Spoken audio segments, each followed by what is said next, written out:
నమస్తే, welcome to 6 TV. ఇక details చూద్దాం. కవిత తరపున వాదనలు ముగిశాయి. మధ్యంతర బెయిల్పై అభిషేక్ సింఘ్వి వాదనలు వినిపిస్తున్నారు. ఇక సంజయ్ సింగ్ జడ్జిమెంట్ ను కోర్టులో లేవనెత్తిన అభిషేక్ సింఘ్వి ఆమె కుమారుడికి పరీక్షలు ఉన్నాయి కాబట్టి బెయిల్ మంజూరు చేయాలంటూ కోరారు.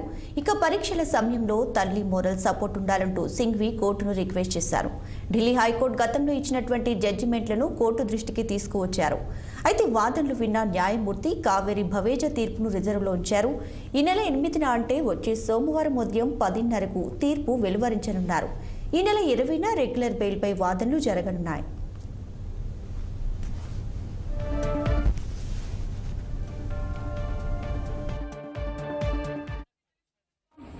This is not a money laundering.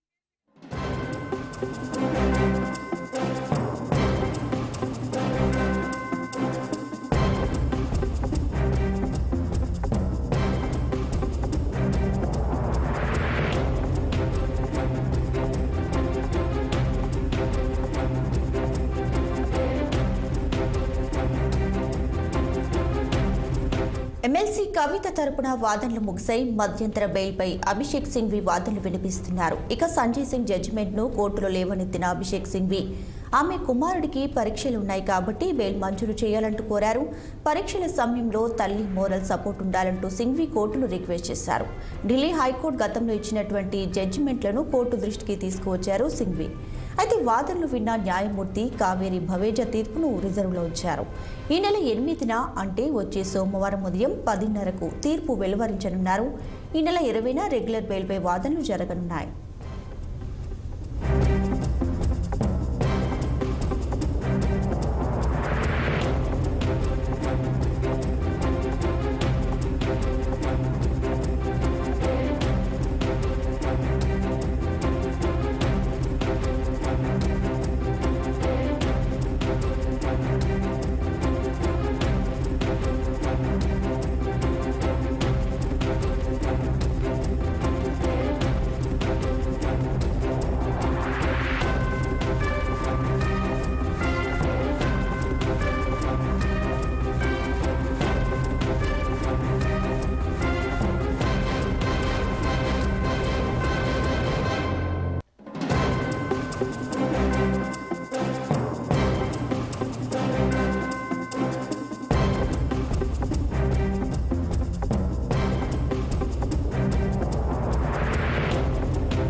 MLC Kavitha తరపున వాదనలు ముగిశాయి. మధ్యంతర బెయిల్పై అభిషేక్ సింఘ్వి వాదనలు వినిపిస్తున్నారు.